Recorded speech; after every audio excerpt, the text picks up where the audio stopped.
Alright guys, it's Saturday, September 23rd. Finn and I are out shooting our bows today. And I'm going to go into detail of what I'm using this year for whitetail season.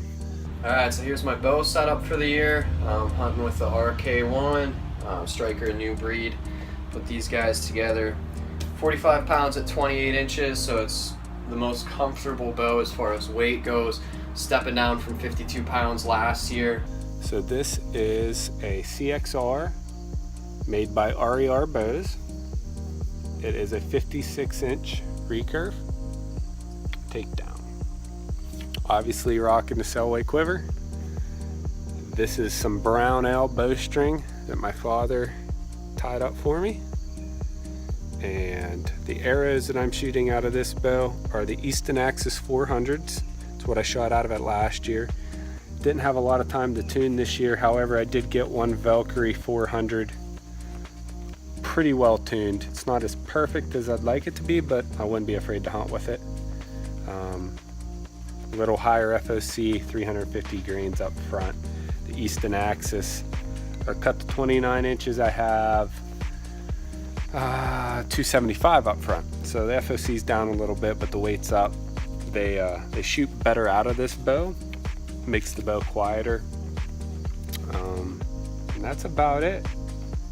As far as the arrows that I'm hunting, these are Valkyrie Rain. They're micro diameter, extremely small, 500 spine cut down to 28 1/4 inches. So also hunting with the 250 grain Jagger broadheads from Valkyrie.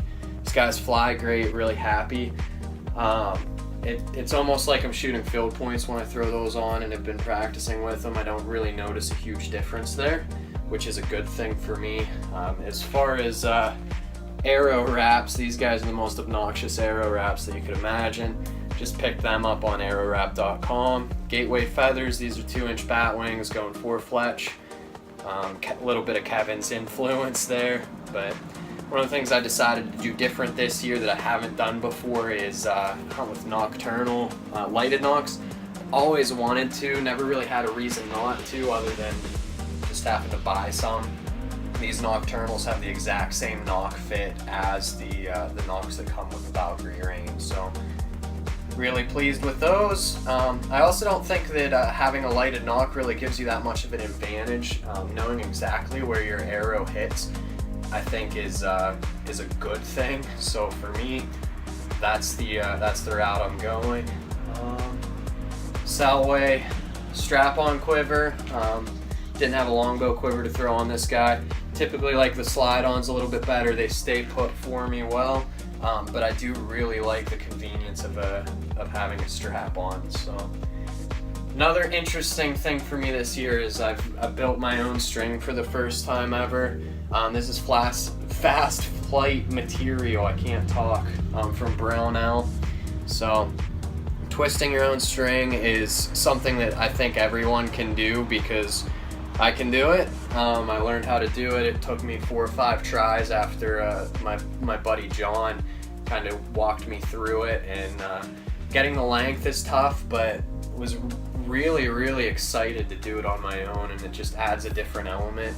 Also these silencers or Silent Flight Archery, they make a really cool jig to make yarn silencers like these. It takes about a minute to throw one together. You can do them in whatever color you can get yarn in, and they work really well. So the serving I butchered, it's horrible, but it's functional, it's working great. I'm shooting well and happy with it. So that's about it. That's the setup that I'm going to be hunting with. Pretty excited to start hunting season, only a couple days away, so that's about it. Finn wants to tell everybody what he's up to. I'm shooting a broadhead. That's the only thing I can think of. He's shooting a broadhead. And I got my limbs tighter. Yeah. They're 20 pounds. So he got new limbs from Stalker. South sent us 20-pound limbs. He had 10-pound limbs. So he's struggling to get it back to his anchor a little bit, but more weight equals what? Faster you get to go hunting. So trying to crank it up a little bit for him. And I already did it a couple times. well. So that's about it for us. We're excited for the opener here in Western Pennsylvania. I believe it is on September 30th. We have a few nice deer to look forward to, and hopefully we can get one on the ground.